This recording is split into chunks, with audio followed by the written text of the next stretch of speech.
everybody. Welcome to This Is Not About Your Body. I'm your host, Jessie Nealand.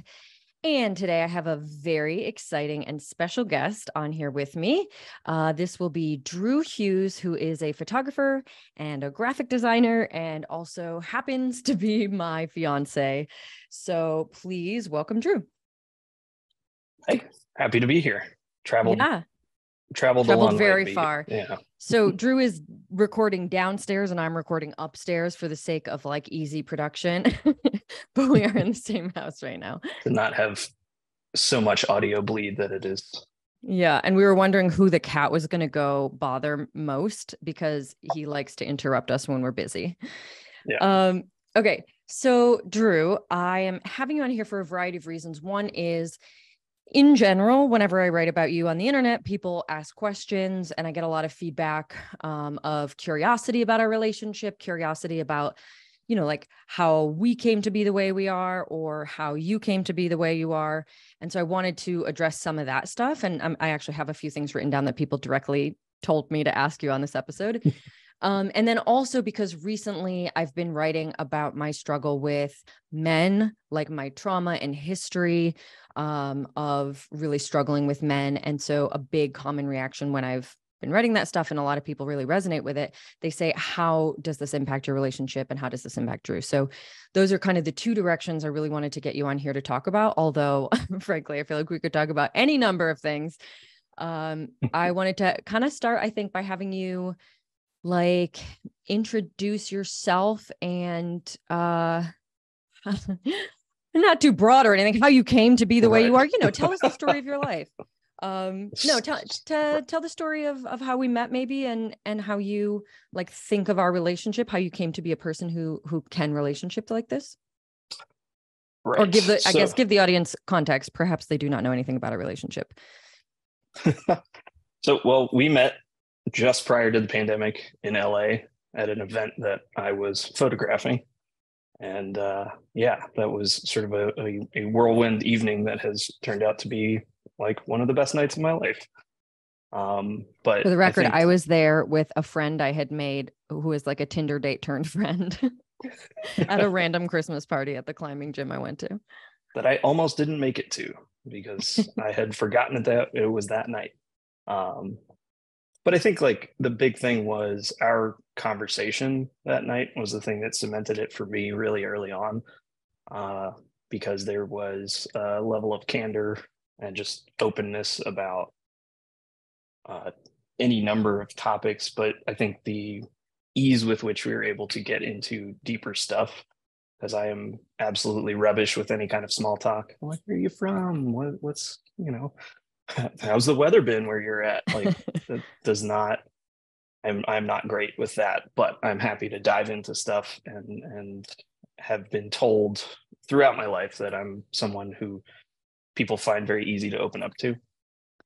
So, yeah, I don't really remember what we talked about, but I remember a couple things stood out for me. One was your vocabulary. You were using words that I had either not heard of and had to ask for a definition for, or just were like really impressive vocabulary words.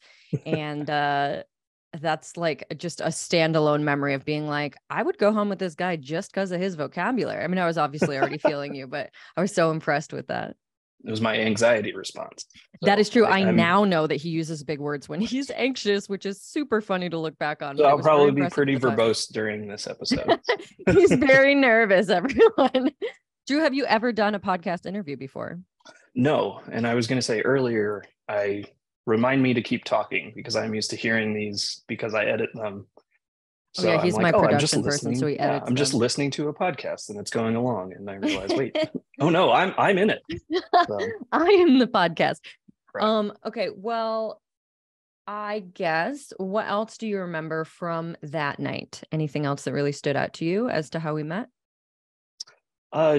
Again, just kind of having somebody challenge me in a way that, I'm not looking to like seek out challenging people per se, but I enjoy somebody who like is able to keep up with banter and like understand my strange sense of humor, which I feel like we've come to realize you don't necessarily understand. But Yeah, that that's night it was true. working. So a few Uh, things, I do remember a lot of banter, a lot of joking, thinking you were very funny.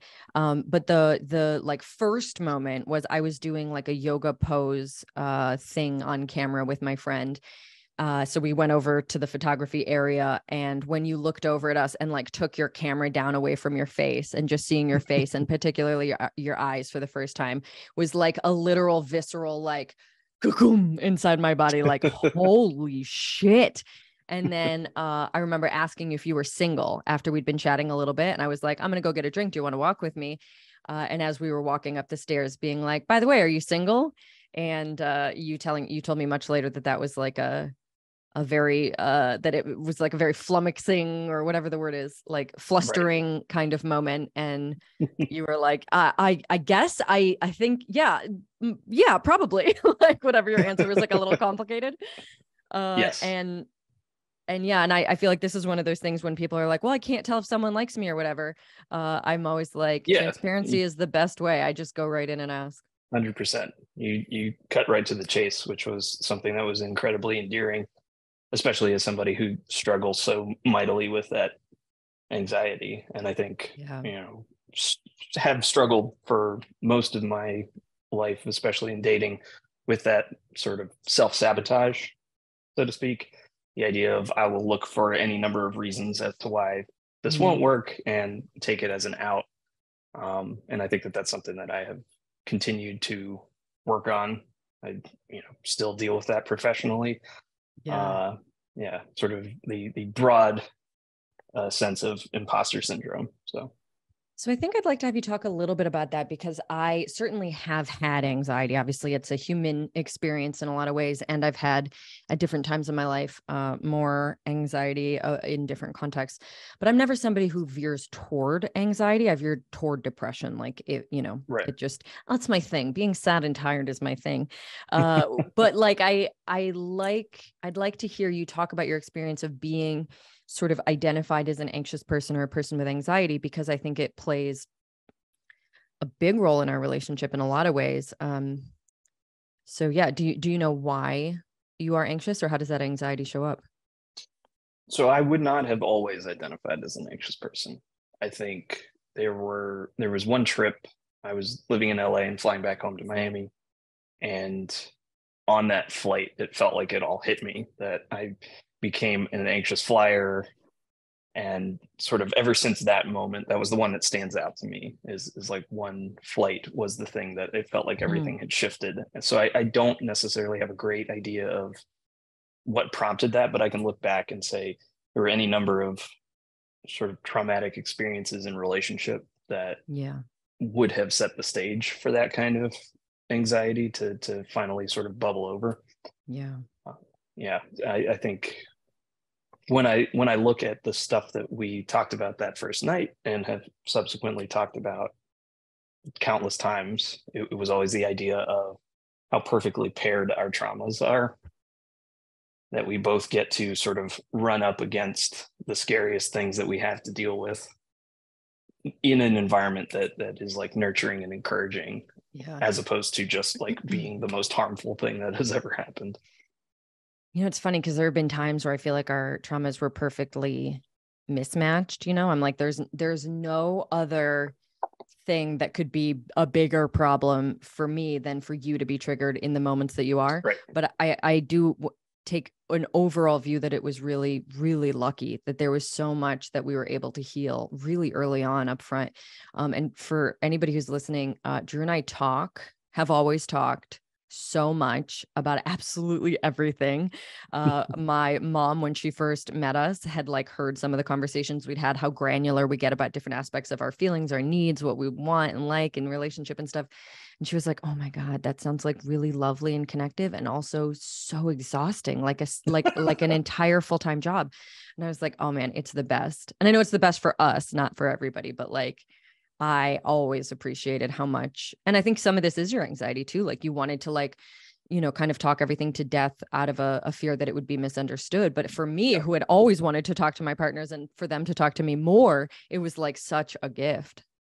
Right. And I think like that is in the same way, it is how it's perfectly paired. Like as Yeah. dangerous as it feels to be, oh, a person being triggered in that moment in this particular way is the exact thing that sets so much stuff off. Like I still Hmm. view that as being a perfect pairing, despite Yeah, sort yeah, of the yeah. volatility to it, because of all of the tools that we've been able to develop over the years. And I think like that both of us came in with like your candor and my sort of obsessive need to go over every detail, that was I think a really nice pairing early on and made Yeah, for like really deep yeah. connection. So So, one thing that we talked about very early on that has really remained like a pretty significant marker of our relationship is this kind of gender role swapping thing that happened where you would often display qualities more associated with women. Even the anxiety that you described back then, it was like the anxiety that a lot of my female friends and clients were struggling with, like not wanting to take up space, not wanting to disappoint anyone, not wanting anybody to be mad at you, like all of these things that felt to me very, very familiar, but typically associated with, the quote unquote woman in a relationship, in a heteronormative relationship anyway. That you and like maybe an anxious attachment style, like whatever, all these things, but you were paired with me who had like none of those things. I mean, I have all sorts of my own shit, but like I tend to be an avoidant attachment style, and I tend to, be sort of aggressive and pushy and shut down and withdraw instead of like getting anxious or needy or whatever. So there's just a lot of things there that were like super interesting, and I think made it so much easier to relate to you mm. because it was stuff that I'd seen and experienced and gone through and healed and all this stuff. But I'm so curious, like, why you think that is the case for you. You were sensitive, you were tuned into your emotions. Like, how did you become this person who had so many more sort of conventionally feminine-ish qualities? I think my entire upbringing bucked the trend of the people around me, or at least my contemporaries when I would get into like high school and college in particular, to see a lot of like cis het white guys having walked an entirely different life. That like all of my friends growing up were from such a diverse background, Yeah. and like even my parents were, both white folks, but in the sort of swap of my mom being the breadwinner and Mm-hmm. being sort of again sort of more assertive, and my dad being the one who was seemed more in tune with the emotional Yeah. responses. He's very nurturing. Right. So And this was I in think like, Miami. yeah, So there is like also, I think, culturally there's a very culturally, different. yeah, like a unique place. Yeah, we would say you have to go north to get south. Yeah, uh certainly not a place that I would think like learning to be in touch with your feminine or sensitive side would naturally happen. mm, Like when I think Miami, I definitely think of a different dynamic around gender, but I do think it's important to note that you were in a really big city, so there was just every kind of person, and the yeah, diversity and the culture really informed you in a lot of ways. yeah, and I would say like I think it is sort of a flamboyant city in a lot of ways, like Ooh, yeah, that's true. culture, color, just Yeah. influence. Like in terms of like when I do my photography, I like to do a lot of black and white work, and Mm. that's not the market for it. They want bright, Hmm. bold colors. Like that's the stuff that Right. sells. And yeah, to have come out of that being sort of someone who keeps to myself, doesn't want to take up space, likes to do black and white photos. Uh, Is an I introvert. think yes, The only absolutely. introvert in Miami, I'm told. Right. Oh, there's plenty of us. We're just like tucked away. Um, but I think, yeah, that in some ways, you've talked about it a lot, having siblings. That I'm an only child. Didn't say I was because that hasn't changed, but I think it gave me a lot of time that would have otherwise been maybe spent interacting with my siblings, Right. Yeah. you know, playing, fighting, whatever might happen. I don't even know. But Chaos. yes, Chaos is what happens between it siblings. was just the quiet chaos of my mind in that way that Yeah. I just had a lot of time to sit by myself and think and develop that. And in college, studied sociology was one of my majors. And I think that that opened my eyes to a lot of stuff. It was like the study of groups and how groups Mm, interact in a larger geopolitical climate and yeah. all of that. And it was again something that invited that introspection about like how I show up in the world and how my interactions impact other people. Yeah. Um, Now, you and also went yeah, to an arts high school, which is correct. just such a foreign concept to me because where I grew up, no such thing existed. But in arts high school, did you feel like there was I don't know, like more permission to be like sensitive, creative, like, you know what I mean? Did that have any impact, do you think? Uh, I would say I don't necessarily have the frame of reference to say otherwise. Right. Like in my experience, it would, but I wouldn't have had something to line that up with and say, oh Yeah, yeah, clearly at the you that's know fair. the other high schools in the area, this is how their experience is. That was, but it was, I know that you went to a high school with a very small graduating class. Hmm. Mine was, I think, 98. So it was a much more intimate environment, Yeah, I think, yeah. right off the bat. And because of that, and because it was, artistic expression, because it was fine art painting, and then different Right. disciplines within that you would have like filmmakers and you would have architects and industrial designers and graphic Yeah. design, which was what I focused on, and then fashion. So all of Mm, those things, you had different levels of expression. You had, when you watch how people filtered into the different strands, you had, right. a lot of like extroverted people ending up in fashion because you're literally putting on this Yeah, show at the yeah. end of the year that it would be much harder. And a lot of like the quieter kids would end up in graphic design because we're there on our computers, not being bothered by anybody. Yeah. Um, but So, yeah, it was certainly something that fostered that yeah. had, making pieces that had some sort of emotional value, So encouraging that. I think the question here that I get asked, and I've been asked multiple times by people who hear me talk about our relationship, is essentially an attempt to understand how you became the way you are so that they can figure out how to like make either themselves or their male partners be more emotionally attuned to themselves and to the Hmm. feelings of others, able to communicate effectively and abundantly, how to process things in a way that is useful and effective for the relationship. So we haven't quite gone into any of that stuff yet, but those are Have huge strengths ADHD of and yours. anxiety. Awesome.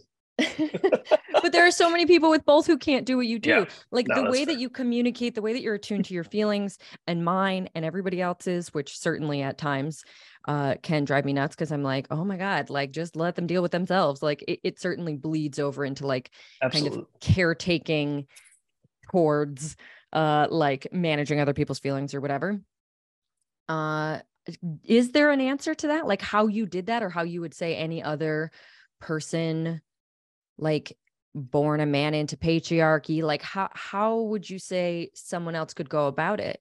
Do you have any sense of that? I think there's always a strong sense of like being inquisitive about the world around me. I don't know in terms of like nature versus nurture, Mm-hmm. that kind of thing, like Right. people being sort of predisposed to it, and I am definitely in the nurture camp.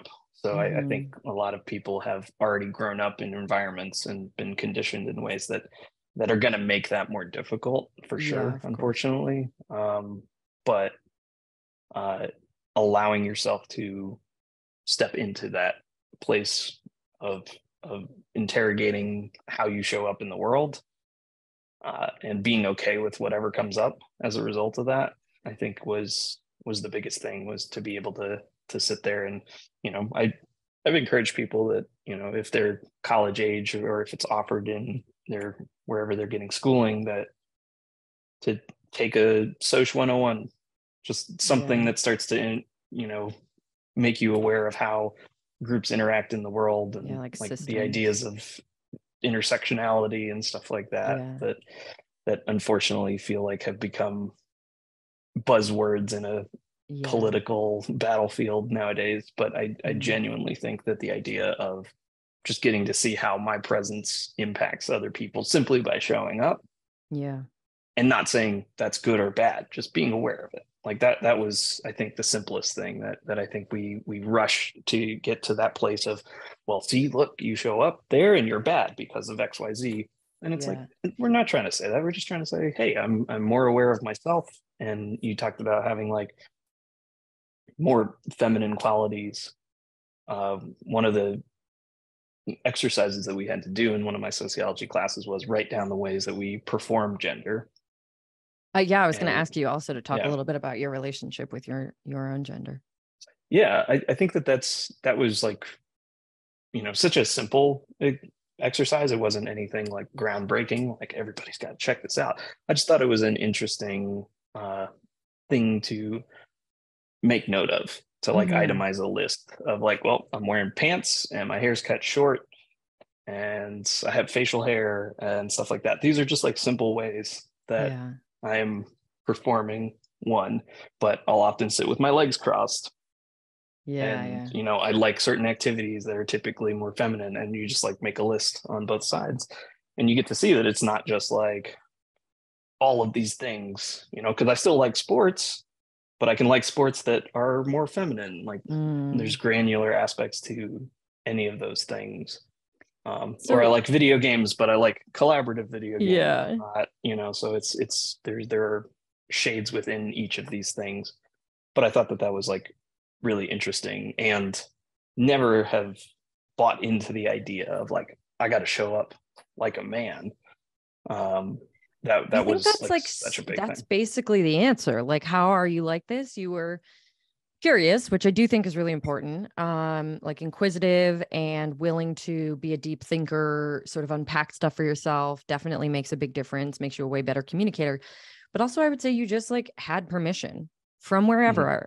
I don't know you can nail down, but like you just had permission to not have to fit a particular gender norm. And, Right. some of that's culture, family culture, like any number of things. But I often think when someone's asking on behalf of like, how do I get my partner to be more like that? Like if they hear a story about how you're like communicating or, connecting emotionally or any of these things, that I'm like, gosh, I often think it just has to do with like what they've learned about their role. Their gender is such a Right. huge, huge aspect of it. And a lot of times when it hasn't been inquisited, it just is this like insurmountable thing. And I'm like, I think you'd have to start there, but that's not, Yeah. I mean, that's a huge, huge task if you've gotten to Right. adulthood without ever having that Yeah. The permission. idea that you can let go of those things, I Right. think, Yeah. is, as simply as I can put it, is, I I can still be a man at the end of this, Yeah. and relinquish the idea that I'm some sort of stoic protector who never shows his emotion. Yeah. Like, Like that your worth and your masculinity are not one correct. and the same. Yeah. And we watch any number of those sort of, people might call like trashy dating shows, but we're like We're watching it from very a into this place of right like, now.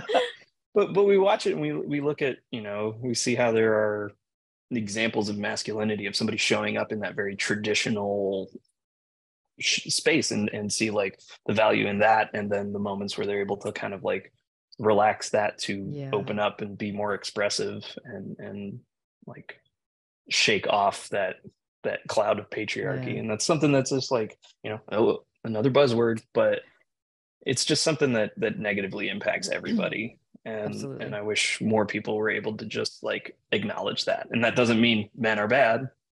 Right. It is just a system that negatively impacts pretty much Yeah. everybody So I without. always watch these shows and just think about like how I would coach each individual person. Like I'm constantly like, oh, I know exactly what I would do with that person. Okay, so this is one of the big points I wanted to have you on to talk about. So I wrote one blog post or like an email article to my mailing list about, I named it I Hate Men, which was, like true in some extent what I was dealing with, but it was about my lifelong relationship with men as a population, negative experiences and trauma at the hands of boys and men, leading me to a place where I just feel like, and this is all under patriarchy, of course, like men just suck and they're a huge disappointment and they're scary and they're dangerous. You know, there's so much negativity I have in that space that I find it really difficult to partner with someone like you, because my, trauma associations have to come with me, unfortunately. And so I wrote about that. And then I wrote a follow-up post, just sort of going even deeper into the topic of like how we as a society have to reckon with a cultural sense that men are sort of mediocre, disappointing, dangerous, like all these bad things we have from experience, learned about men. And how we have to reckon that cultural thing with the fact that like most of us have individual men that we love and respect and care about. And Right. like, it's just a weird sort of project of like healing from trauma and patriarchy while relationshiping with men.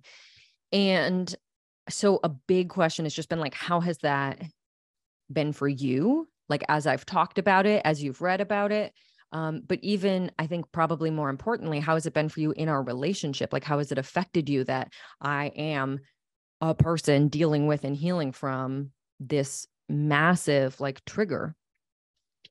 Life is easier when I shave. Oh my God, that's so true. Wait, no, talk about that.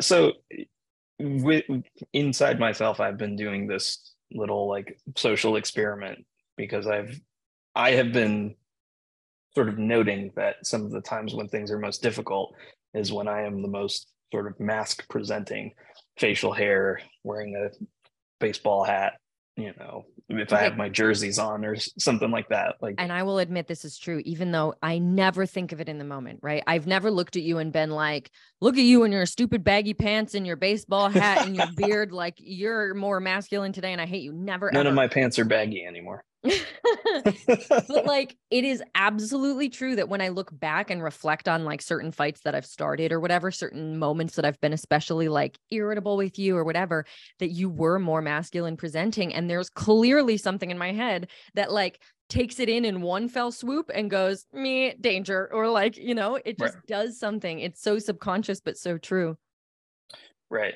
So I would, sometimes shave after that and realize that there was a distinct shift in how I was received, which is like, I think humorous. I don't find it to be embarrassing for me, but it's certainly not like anything that can't be overcome. Yeah. But I don't know that there are really too many specific examples I could say of like how your experience has shown up. I think outside of some of the depths of the depression, hearing those stories more loudly and like the work that you've done in therapy, unpacking stuff, from your childhood relationships with your brothers and like former partners and things like that, that I think there was more, it was harder to separate me as the person who's in front of you and that sort of specter of the past, in a way, especially if there were any little like behaviors that I might do that would sort of line up with that. I think that there were times where that was like a lot more difficult, because I would realize that I'm like, oh, you're clearly in something that does not necessarily reflect what we are going through right now. But yeah. So there were definitely times that I was just more like vulnerable, I think, to those triggers hitting, and certainly certain parts of depression made that true, and certain things that I'd be dealing with in therapy when it was like really raw or active, I would get like that trigger would just come up more. So I have a CPTSD trauma diagnosis. Okay. Whew, complex PTSD is what I have. And so there's essentially like for regular PTSD, it's generally focused around like an event, like one big trauma. Like when we think, a guy comes back from war and it was like one like war scene that really screwed him up for a while. That would be like PTSD.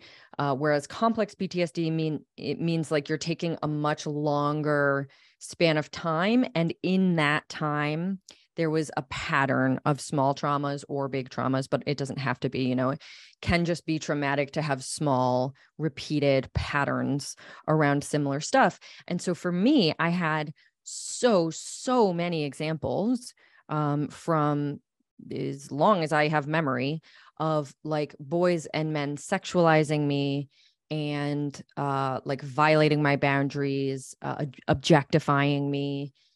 And so, and other stuff too, I mean, just in general, like being unkind or thinking less of me, treating me like just less human, less worthy of respect. So that's like a lot of stuff under patriarchy that we know exists. But when I look back over my life, like I can't be like, oh no, I'm triggered and it reminds me of this one experience. It's like, instead what happens is I go into a flooded state where like all of a sudden my brain is just like white fog. I can't like follow an English sentence. I can't like answer a question. It gets so like blown out in my head.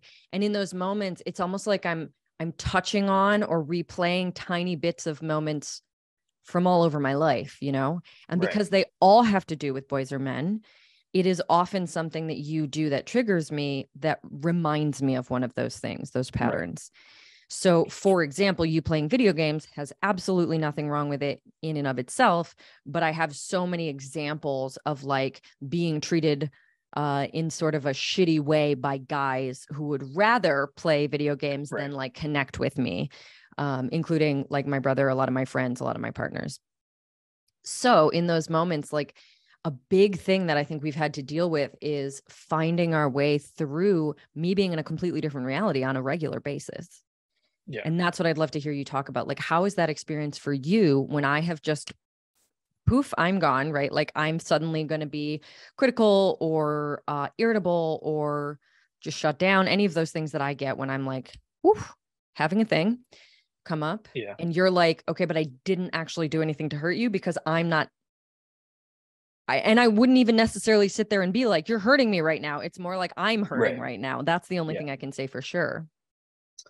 Yeah. I think that, across our time together has been, the most difficult thing to work on, because like you were saying, it doesn't show up in the way of like, hey, here's this experience I'm having. It shows up as like, whoa, hey, now wait, why are you being so mean to me? Yeah. And naturally, I think there's like a defensive response to that, or the idea of like, wait, what you're saying just doesn't track. Like I didn't, it comes to this place of like, then we're both like negating each other's experience and reality. So yeah, that's been the because thing you'll that I've often like, feel, this is something we've learned, is you'll often feel attacked if it comes out of nowhere, right, which it seems to for you, although it doesn't seem that way for me. I'm like, obviously you've done 3 things in the last 24 hours that all tell me you're like every other guy and you're unsafe and you can't be trusted, and you're like, I literally just like have been living my life. I didn't know any of that.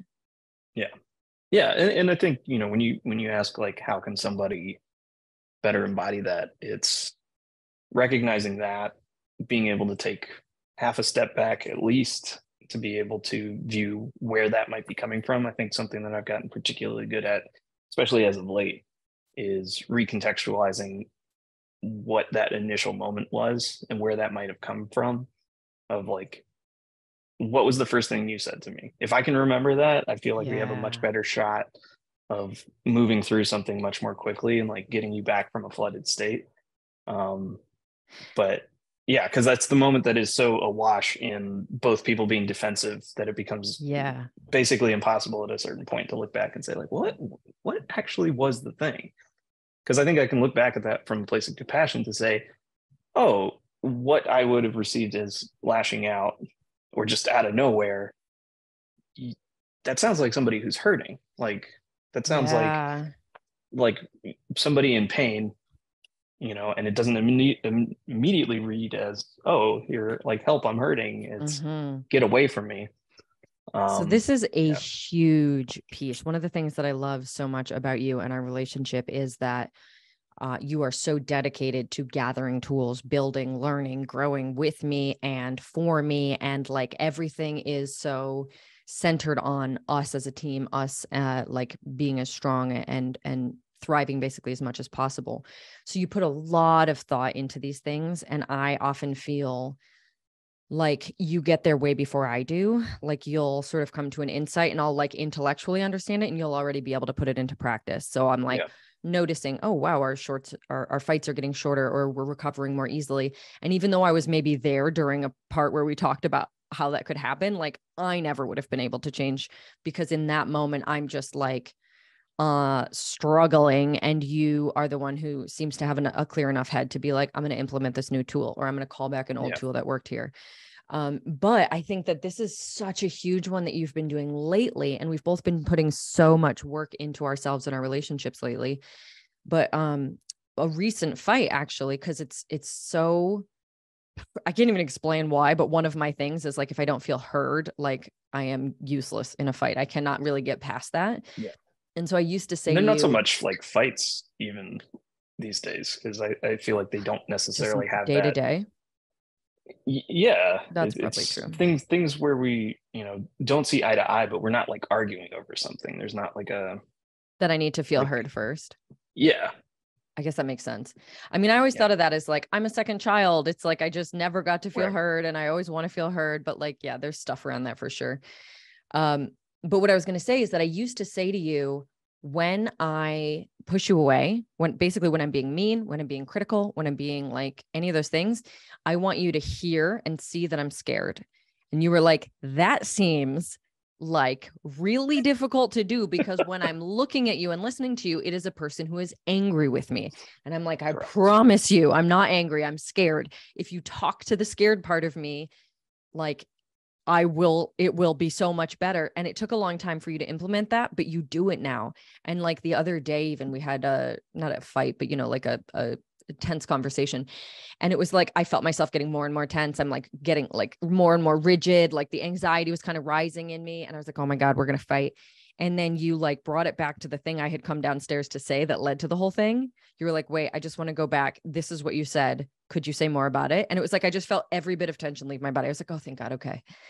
It is the most incredible. Like, I know that's just one example. You have so many things that you use as tools this way, but it's incredible the impact that those tools have on me.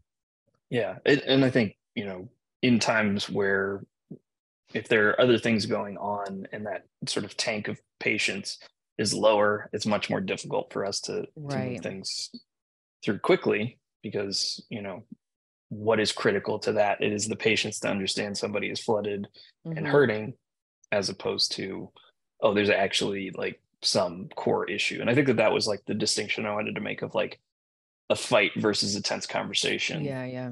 Because to me, a fight is something that like we both feel very strongly and there's opposition to. And I feel like a lot of the stuff is feeling unheard, one side or the other, but there's never actually like opposition to one another, because I'm there like, hey, like tell me about it. How do we, just trying to like work through all the tools to get to a place of like reassuring you we're on a team and things like that. So like I don't categorize that as a fight, because I'm like I'm on your side. Yeah. Like this is tense. This it's not you sucks, versus me. but it's us it versus is something painful. Right. And being able to contextualize that is obviously like not easy, and I think does take a lot of patience. And something you said earlier of like the idea of video games being one of those harmful activities. We talked about how the traumas are paired. That's that thing where you're saying, oh, I had these former partners who would rather be doing this than spending time, and I had former partners who left me feeling so isolated from like friend groups and things like that was a way to feel like I still had a sense of community, like to be able to catch up with friends, because I don't live around any of them. I can't just go somewhere and hang out with my friends and clear my head. It was a place that, when that gets encroached on, that feels so, that's my last bastion of safety that I can be in. So I think that's like where that's paired, because I 100% hear everything you're saying about it and like why that would feel so terrible. and it's like on the flip side, like we're both stabbing each other I across, know those are the hardest not intending times. to. So, like, obviously, when one of us, and by one of us, I mean you, are like in a calm, clear headed place and you have patience and you're restored, you basically can do anything on my behalf in a fight. You show up in pretty much any way that's needed. I don't know, want to say it's easy, but it looks easy. Mhm. And I can occasionally do something similar, but not with as much elegance, I don't think, or consistency. Yeah. But for sure, the hardest things are when, like, I have a trigger go off and either that causes yours to go off, or you just happen to be like an under rested, overstressed, whatever kind of place. Yeah. And you can't do that because that's when the real damage has been done. Those are the hardest fights we've had. They're the things that last days sometimes. It's the stuff that has like made me reevaluate at times, because when I spend long enough inside of a trigger, I just start to feel like, well, I guess this is reality. Like, it's super damaging and hard, because I mean, part of the reason that I've been working so hard in therapy and multiple types of therapy and stuff lately is because I don't want that to be on you. I don't want it to be your responsibility. Like, I want to be able to half the time show up that way too. But I just find that coming out of like the trauma stuff that I have, and you being like, are you presenting how you present, and my stuff with men, like all these things just make it like, in the last year especially, that I've been triggered like probably more often than not. It's a constant thing, and it feels so unfair to ask you to like constantly show up and be in the right place, which is Right. why I'm like trying to sort my stuff out now. But definitely those are the hardest. Yeah. And I think, the big thing being that restorative aspect to it. We have different styles of that recovery from a tense conversation like that. Like, I'm happy to just like go sit in another room for a little while, and I'll say, all right, like, let's have dinner, let's go do something, That's and I true. will have sort of moved on. And I think again that's when we talk about like how we got to where we're at, like being an only child, sort Mm. of the You parental self-regulate style, well. like, yeah, like everything that I dealt with my folks too, it was very much that of like knockdown, drag out argument with my Oh mom, man. and we would just retreat to our corners, and my dad would mediate, and then we would come back together, like, all right, it's dinner time. Mm. And there was like genuinely no like love lost over that. But That's true. it And that was sort new of, for me. I feel like right, in the beginning, when you would say, like, I can leave this, I know you feel really tense right now. You feel like this isn't complete and there's going to be retribution if we just pause and take space. right, But like, I promise you, I'm going to go in the other room and I'm going to metabolize it. And at the end, it will just be done. It will be gone for me. And I would just like, my brain would short circuit. I'd be like, how is that possible? There's no way. You're lying. There's going to be retribution that you're not even aware of. Like, it felt so dangerous. But I think once you started offering me the same, like, I'd be in a tense conversation, right? Where it's like, this isn't even about anything. I don't even know why I'm mad anymore. And you would just be like, well, you know what? Like, you can just be done. Like, we don't have to finish this. You don't have to like apologize. We don't have to like reconnect and make it okay. You can literally yeah, just be done. And we can like, just like watch something silly and then make dinner. Like, it doesn't have to finish yeah, the way that I had always felt like it did, because I was yeah, so afraid, and I still am sometimes, that if you don't finish, there's going to be like a punishment on the other side. right. And I mean, I'm sure it's not a foreign concept to anybody listening to have somebody in your life, bring something back up after, Right. And you never a have. couple hours, a couple days, a couple weeks. Like, I, not like completely immune to doing that. There's certain things. And like, I think, very, very infrequent. And that's something that always like leads to a conversation where we Yeah. Yeah. Yeah. find that resolution. But I think like, yeah, just sort of like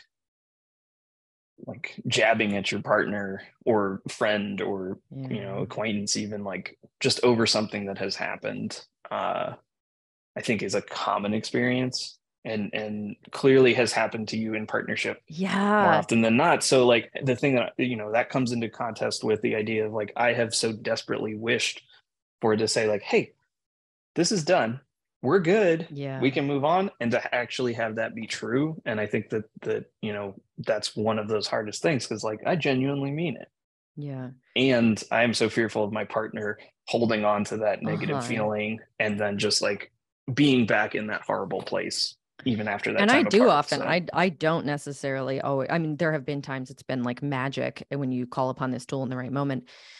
But there are a lot of times where it's like my nervous system can't relax until we do reconnect. yeah. So I do have to finish it, whether now or later. So I don't always like understand how you use this tool, but when there have been moments like, like mid fight, and we're like talking about this stuff and I'm like, I don't even want to be talking about this today. Like I wanted to have sex with you. I was going to come downstairs and ask if you wanted such and such. And you could just be like, well, why don't we go do that then?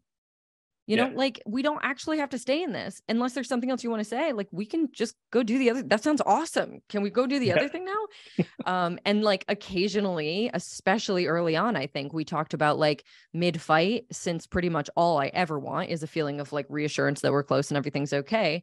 And I'm a very physical touch person, that like you would just offer me the opportunity. Like, do you want to make out?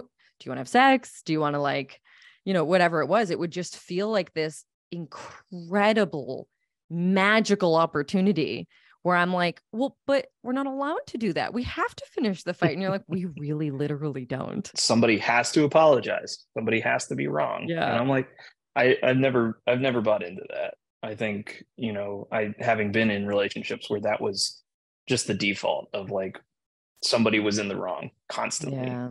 versus it being something that could be as simple as like, we just didn't understand. Like there was a misunderstanding. Yeah. You Or had we an were both experience. hurting in different ways, which is almost Yeah. always what it is.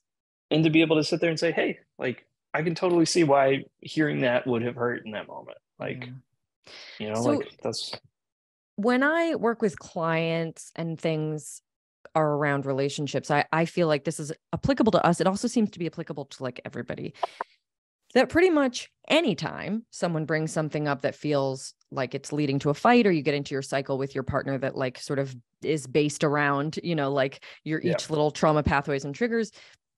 Uh, I don't know if I can say all of the time, but it really feels that way. It is two people who feel, hurt or upset or whatever, who are treating the other person's behavior or feelings as proof that like, you're no longer on a team. It's me versus you. It's like we're against each other now. I'm on my own.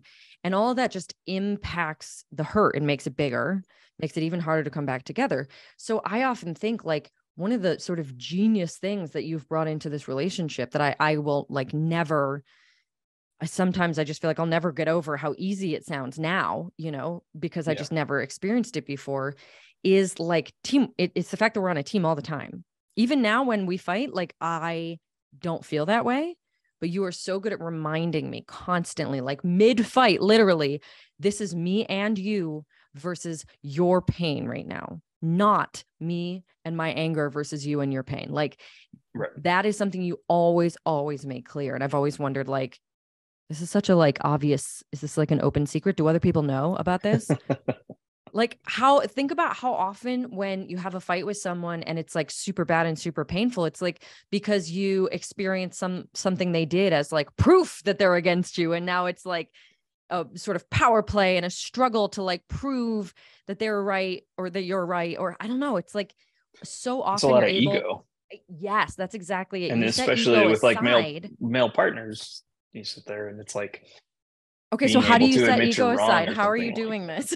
like Tell everybody the secret. well, the word that you used that I think is prescient is anger, right? Like male partners, anger there Mm. obviously can be such a dangerous thing. And so many people have experienced the danger that comes with, anger in a partner, which is not to say like it can't happen in reverse, but more commonly we see that. And I think that was such a huge struggle for me, was like the idea of never being allowed to be angry about anything. So to Mm. have been so clearly wronged, Allowed by like who though? partners, friends, Okay. like just kind of anybody in my sphere. And that's like one of my long time struggles, is that idea of if I don't show up as bubbly and happy, anything Hmm. that deviates from that, it's met with like disappointment or anger in return. Yeah. That I'm like, no, that was sort of objectively like swap out anybody in that position to Right. have, whatever events transpire in that way. There's a justifiable anger there. Except with me, it was never justifiable at all.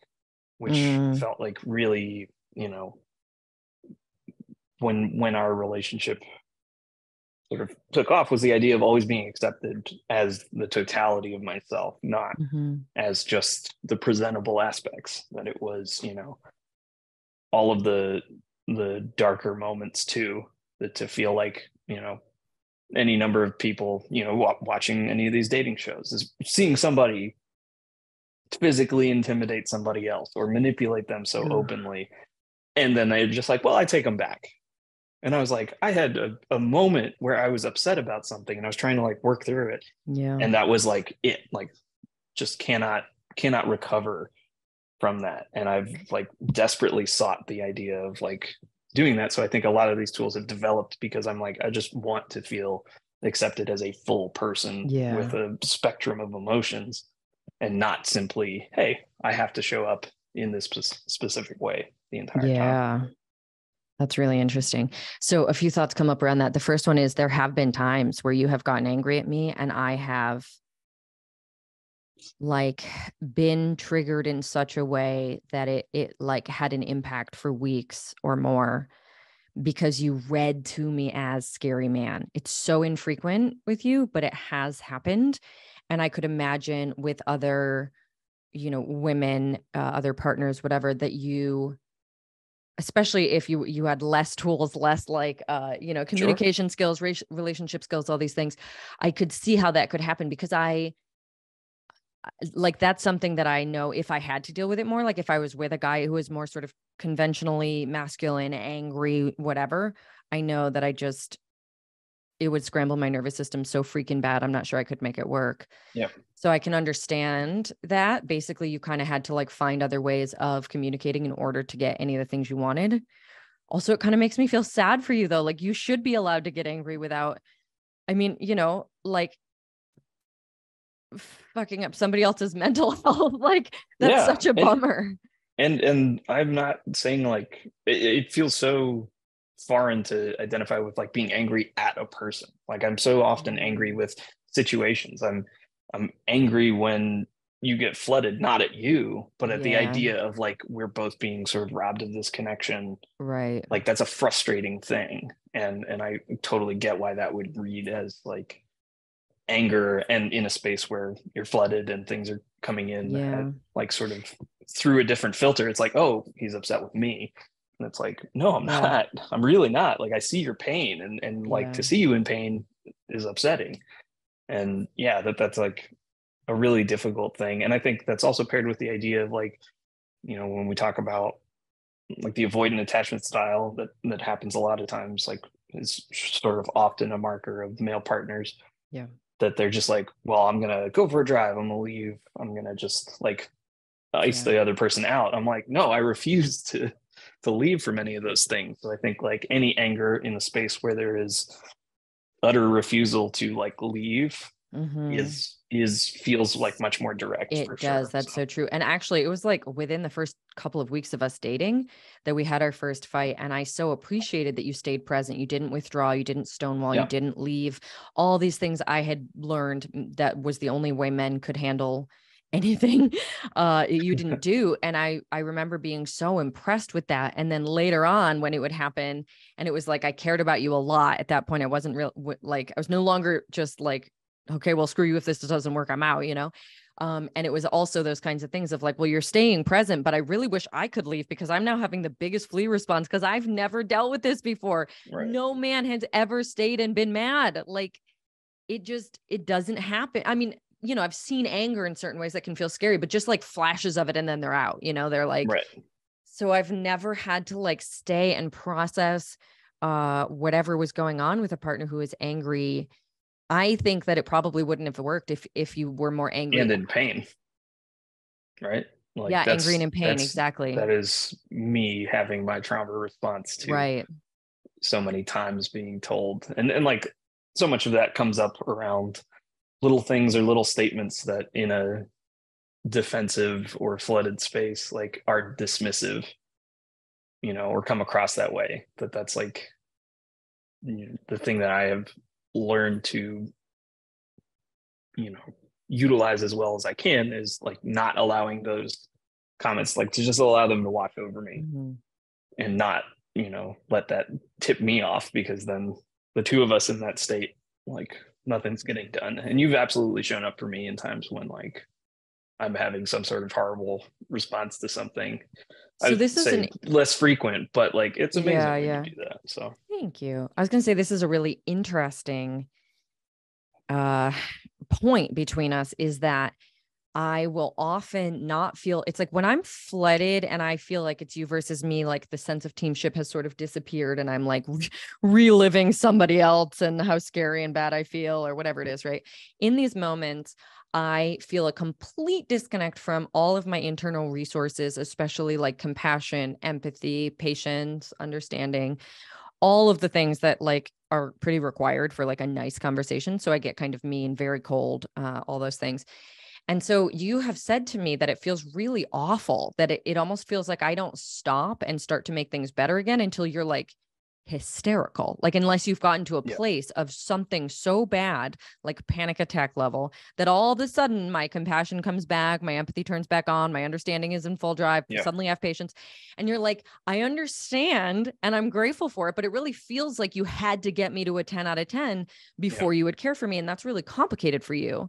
When actually yeah. what it Because is for that me had is been my experience in other yeah, like relationships, manipulative. that You it felt was like it was like manipulative. just, yeah, the idea of trying to simply elicit that response when I was so willing to give it right from the outset, that it's like, you Right. don't have to break me down entirely Yeah, yeah, yeah, to get yeah. to this. So, those are the times I feel the hardest, when it feels like it's fitting that pattern. And Yes, I your think old like, pattern. right, that you talk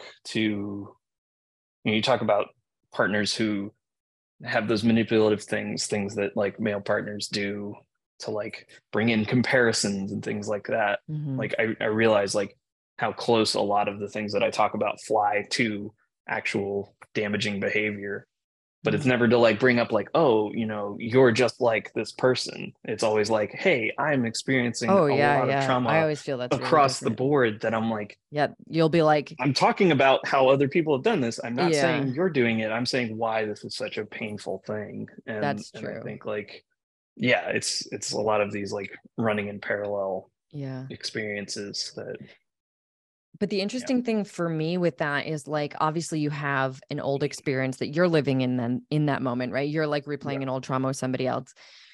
Because you're feeling like I manipulated you into a breaking point because I want to see you hurt. That's like a story I hear you right. say Or to just receive in order to the start care. caring. Yeah.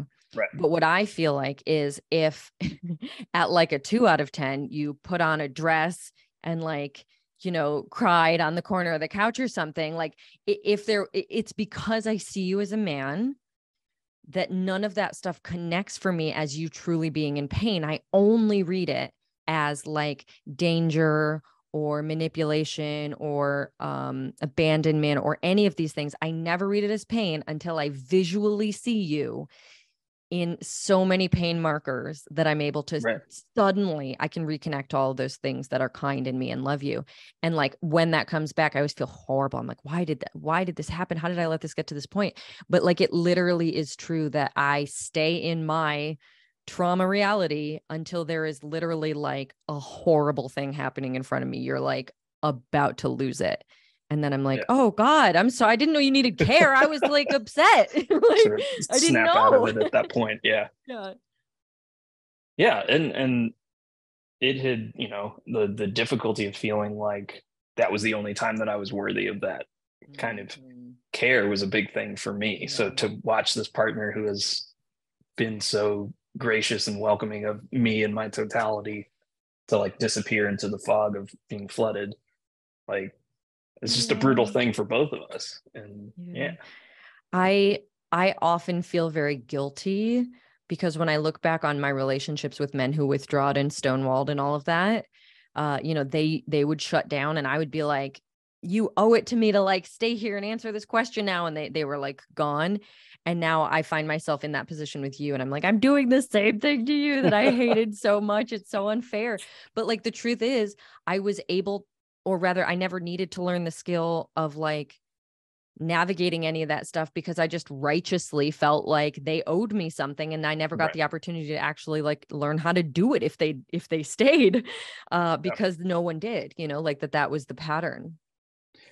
And when it comes to refilling that tank of patience, there's a lot when I'm able to see it from this place of, we're working on undoing, years of patterns of how that has unfolded. And yeah, it feels completely foreign to be able to to be offered that hand to step out of it and be like, hey, yeah, you just want to watch a show, nothing bad on the other side of it. New John Oliver just dropped, we could have this argument, or we could watch the show. And to build that, to trust that is actually safe to be able to do that. So I think recognizing that that's not a thing that just oh, I do it one time and it changes, and to buy into the process of just continuing to affirm that. And I think, it's one of those things of my pain around that is offering something like that and having it be rejected, and then mean comments on the other side of it is re-traumatizing in my own way. And then it's confirmation that wasn't safe in the same thing. So it's as long as you can stay in that space of nope, this is safe and it's offered, and the idea of teamship, and when it comes to those interactions with people, I would encourage as much as you can, if you truly want to be on a team with that person, that should supersede all of that other stuff. And obviously that's not just it's so some hard easy to task do, to just though. do it. To stay connected to it. The fact that both of us at all times want us to be okay. We want to be close. We want to be, we want to feel safe. We want to be happy. That is the outcome that both of us want every moment of every day. Therefore, in those moments where it feels like you just want to hurt me, or you don't care about me, or don't love me, any of those things that sort of show up in my mind, it is the hardest thing to talk myself into being no, that I have no proof to back that up other than a lifetime of experience with other people.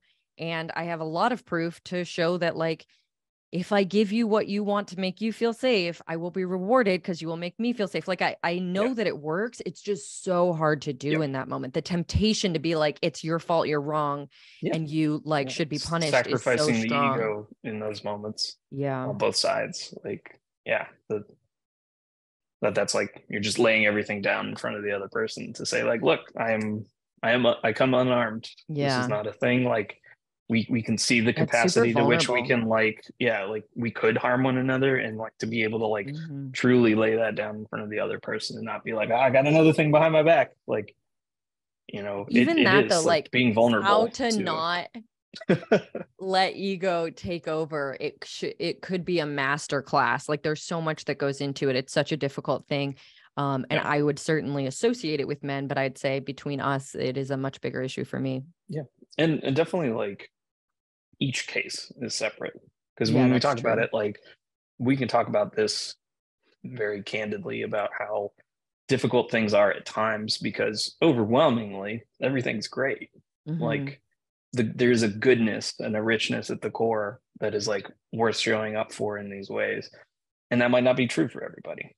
So fair. Yeah, implementing these tools in a situation that you should leave, right, that's very different than sitting there and fighting for something that is genuinely good and worth not just detonating because you're hurt in a moment. So absolutely, this is something I always say, that I had long-term relationships before, but I think I always knew that if I left, I'd be fine. That maybe things had a time limit, or I would sort of outgrow them eventually. So it never felt like I was risking much to detonate. I would just be well, you're wrong, I'm right. And we can either break up right now, or you can admit defeat. I was only able to do that because I genuinely would have been okay with us ending. It's not that's what I wanted exactly. It was just I don't have that feeling with you because I would not be okay. This is a lifetime partnership for me. I'm absolutely not in any way willing to damage it to the point that we couldn't be together. And so I think because of that, a lot of the stuff I've struggled with is like literally but if I can't detonate, what other stuff is there? Like Right. such a lack of skills in the space of genuine commitment. Right. Yeah. It's interesting. And I don't know that we've necessarily ever put it into those kind of words, like around commitment, but yeah, absolutely. It's like, oh, if this little bag of tricks doesn't work, what do I do? Yeah. And I think sometimes it even made me feel trapped, especially earlier in our relationship, where I was like, I want to flee so bad. I want to just be like, screw you. I'm breaking up with you. I never want to see you ever again. Like those big feelings that would make me do that kind of stuff. But like, I have to just wrestle them to the ground, like fight to swallow them, because I'm like, no, like I can't, it's not okay this time. Like it was so hard to just fight for it, I guess. Not even fight for it, fight myself so I didn't blow it up, like that was really difficult. Yeah, we jokingly talked about how a lot of your relationships had that like 2-year expiration, year to a year and a half program detonate button. There's a program that runs that once the like hormones and chemicals and everything from the beginning wear off, I would suddenly be like, oh, this is not gonna work. Right. Detonate. Yeah. And again, like peeling apart those patterns of like somewhat self-destructive behavior in those ways. And like it all goes back to the idea of like interrogating the source of any of these actions, and being able to show up with that like really true vulnerability. And I think that belies us a really deep-seated sense of trust with the other person, I think is critical, and I think super difficult. Like it's not a thing of like, just look for the people who are trustworthy. Like, right. How do you know? you it's something that you always consistently have to work on. And I think like in some ways my approach to that has, why I'm able to show up vulnerably is I start with that full bank of trust, as opposed to starting with no trust and building up. So it is sort of I think I do too. I do the same thing. I start with full trust when I meet someone, not everyone, but most people that I would like care to continue having in my life. And then it drops from there, as opposed to people who I know, a lot of people say they start with none and it has to be built. I think that the challenges facing each type of pattern is so different. Right. Yeah. Because then it becomes how does one rebuild that? Right. Yeah. As opposed to like a much easier barrier of entry to like build that up. I think I've always looked at that as perhaps less sturdy, that idea of like building somebody up, because you don't necessarily know where the top is. So how rickety is this construction that you've built, because you've built them up to this height, but on a lot of really thin, flimsy pieces, and then it collapses, versus like, here's one solid thing that is being reduced, but is really resilient. I want to get someone on the podcast who comes from the other direction and like have us talk about the different That's interesting. Okay. So something that, the reason I had you start by talking about like, how did you become as introspective and attuned and emotionally intelligent as you are? I think that it matters how you got there in general, because how you got there in general informs how you relationship with me, and how your relationship with me is like, I mean, you're incredible at it. Like you're just so, I would say talented, but it's like, I know it's taken a lot of work, obviously, but you've got all these tools in your head. You keep track of them. Like I write them down in my phone, literally, but you just seem to have like a very intuitive sense of how to relationship me. This is the only way I can put it. But I feel like what you're saying is it's exactly the same process as what got you to where you are as an individual. It's like challenge, or like being inquisitive, unpacking everything for yourself, being a really deep thinker, like just curious enough to bother thinking through the deeper, darker stuff. I know that something you've talked about in our more like open relationship experiences is that you'll like put yourself in the the place to basically experience all of the like jealousy or insecurity or whatever in advance, so that by the time something happens, you've like already dealt with it. And I'm like, what are you talking about? Like, I mean, thank you, because now you're responding in a really lovely, supportive way. But like, also, what? Yeah. I think it's who you are and how you process the world that makes you so good at showing up and processing relationship. At least with me anyway. And anything you want to add to that, I'd love to hear your thoughts. That was a pretty great breakdown of it. I think, like, yeah, it is one of the benefits of overthinking. Yeah, right. I That's, I think, think, maybe what I'm trying to say. yeah, and I think, at other points in my life, it has been easier to fall on the destructive side of things, of like all of these, like Doctor Strange 14 million possibilities, and only one is the, like, I obviously, like, I'm not thinking through all of them, but I think I would lean towards, oh, here's like a bunch of negative outcomes that could happen, and I didn't allow myself the space to say, like, it could be like a really positive one. Right. So because I hadn't had the experience outside of that to believe like there was a lot of room for the positive ones to happen. So as much as it is the work that I've done, I'm partnered with somebody who allows that work to continue and flourish, as opposed to saying, well, this was growth in this direction. I've acquired more tools, and I will carry that whole tool bag on to the next thing. I think, you know, you ask, like, oh, I've written things down on my phone, versus me being able to recall it. It's like stuff that I've really genuinely committed to and continued to grow, that I'm like, would any of those relationships have gone differently, like sort of planting myself as I am now If you back knew into these that things. situation, like with those skills? Maybe. Probably it would be different, but it's like I can look back and say, like, here's the value of that, of a horrible situation that I Totally. have grown the best tools out of. I'm also like, And gosh, yeah, I'm glad I didn't have the tools, because what if those relationships had worked? Like, they weren't right. the right relationship.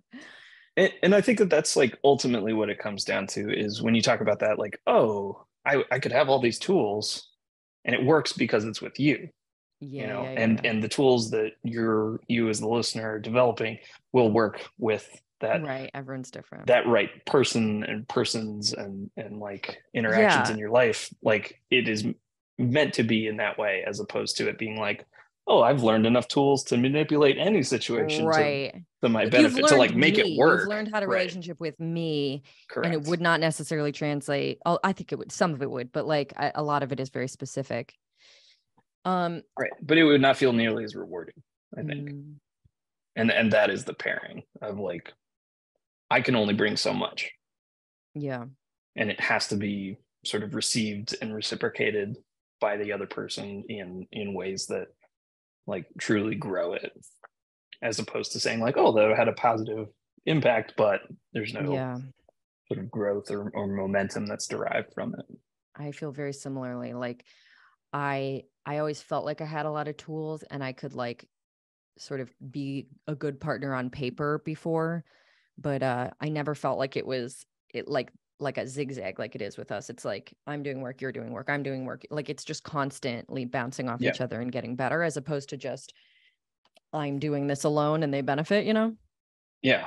Yeah. And I think, like, our tools together promote that, like, growth, whereas to use that scenario of taking that retroactively into a previous thing, it would serve as harm reduction.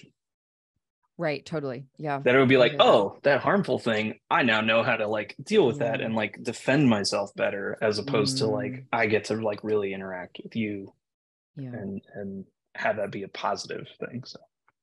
So one question that I was gonna wrap up with a little bit is, what do you wish more women who partner with men knew? Mm. uh Obscure references to no. To deep internet stuff that you like Yes, to comment yes, on and I never understand. being painfully online. No, but it's It's hard to say because like I can't genuinely speak for any other men really to say, oh, like Mm-hmm. they all have the capacity for depth and like all it takes is being invited. Like I think that that Mm-hmm. isn't necessarily the message that's beneficial here to say like, oh, your partner wants to be, Right. introspective and inquisitive. That's not that's not a guarantee. But I would say if there was a way to encourage those kind of moments to see, to be able to like suss out, is there any capacity? I think a lot of guys would probably jump at the opportunity, like to be invited into that space, like sort of the judgment free, Yeah. the idea that like releasing the masculinity is welcome, Mm-hmm. Mm-hmm. you know. And again, for some people, nope, not going to happen. Yeah. But I think that I have cultivated a large enough friend group to understand that that's you know absolutely a thing that exists out there. Like when we went to Colorado and we got to hang out with my friends, you can talk a little bit more because you were the outsider to that. So these But are like longtime friends, and I had met some of them and not everyone, and I had sort of known about your friendships from like phone calls and stories and things like that. But I was so struck by like how adorably emotional everybody was, like how you guys all just talked about really deep things with each other in a way that I do not think of male friendships as normally having. And it was like everyone was sort of on this wavelength of just like going deep. And we had one group conversation one night with like everyone. And I was just like, what is happening? Like, how did you cultivate friendships like this? And I just think it's like, it's in part because of who you are. Like you found people who are in a similar vein. And in part, I think they are that way because of you, because at least you were given a lot of credit that night for being like someone who encouraged them to introspect and question and explore and go deep. So yeah, it was just amazing though. I was like so touched by it. yeah, yeah, it would be like don't ignore the moments that can be a catalyst for that, Right. Yeah. Yeah. because it Yeah. can be like really awesome on the other side. and I and like I that. think it's super important to look out for yourself. So Yeah. don't put yourself in vulnerable positions. But I think, yeah, to have the understanding that like there's vulnerability on the other side as well. On the And other it's side of going to what? show up on the other side, like partnering with a male partner. Oh, oh, oh, yeah, yeah, There's vulnerability there that as sort of stoic and like shut off as they may seem, like that just means that shows up in different ways. yeah. Like and that can be really difficult, like to step outside of your own Sure. lens. Yeah. Um, but yeah, like the times that you're able to do that, like how incredible is it to Hmm. be able to like, yeah, see my experience as like seeking community rather than Yeah. something that's shutting you out. Like, The big thing I've learned lately, everyone, is that men are human, and that is don't tricky let the secret business. out. Don't let the secret out. As it turns out, they're just humans. Anything else that we didn't talk about today? I would love to talk about our sex life at some point because I feel like we bring a very similar mode of like transparent communication and sort Right. of like a willingness to do exactly what we want instead of following the rules to make it work for us. But we don't have time for that today. So anything else that we didn't touch on that you'd like to share? Yeah, no, we can do that at another time after we figure out how to disable my parents downloading a podcast. But They can listen to this one. yeah, Okay, awesome. Well, I am so happy to have you on here. Anybody who's listening to this, you can find Drew at what is your Instagram handle Drew H Photo. and your website? And my website is Hughes and Saturation. And we will link to both of It's, those in the show notes. yes, And I will link to he them will, because in the he does show production notes. for this podcast. And And then he that's a is, play on Hughes, as in like color stuff. But it's and my his last last name. name. So He is a I managed wildlife to yeah photographer. He I is managed to not make brilliant. too many jokes this episode. You actually made none. I felt like this was like you were so serious. He's not usually Super this serious, serious, everybody. But he's especially a when I'm anxious. wildlife photographer. It's absolutely brilliant. Go check it out. and also does like portraits and what do you call it when it's like product stuff? I guess product photography, all kinds of stuff, and graphic design as well. Yeah, So if feel you're free to looking reach out for there. prints of pretty Oh yeah, animals, prints I of can pretty animals. That's the best. make I that have them happen. in my So, office. I'm looking at them right now. yeah. And We'll drop also, it in like right over here. And no, ooh, I'm do not doing it. that. And also, if anyone was like listening to this and a question popped up, come on over to me on Instagram at Jessie Nealand and you can drop me a question. We may do a follow-up or something, on a different topic another time. And also I can always just like post in my stories. So I'm happy to get questions if like anything kind of like, you know, caught your attention or made you wonder to hear more or anything like that. We could do a Q&A. I mean, we could do whatever. Drew and I are transparent as hell, and we are happy to like talk about this stuff if it's of any value to anyone. So hopefully this gives you like a little bit of insight into my partnership in general, into who Drew is as a person, how we work together. And also I think just it's so important to me that we have examples of couples talking openly and transparently about like what works and how hard it is, because I feel anyway like we pretty much only get like the airbrushed version of relationships, like I would never do it with anyone else, babe, love you, love you, love you, like no transparency about the fact that doing a relationship takes work and is really, really difficult and sometimes really painful. And then on the flip side, it's like when people do start talking about that stuff, you tend to start going like, oh, sounds like they're going to like, break up, or maybe they should, Right. And so I think it's just really important. And I want to be an example of a couple who is just open about the whole thing. Like, this is an incredibly rewarding relationship, the best of my life, hands down. And also easily the hardest relationship I've ever had. And it takes so, so much work. Yeah. Any final thoughts? No. All right, everybody. Thank you for listening, and I will catch you next week. Bye.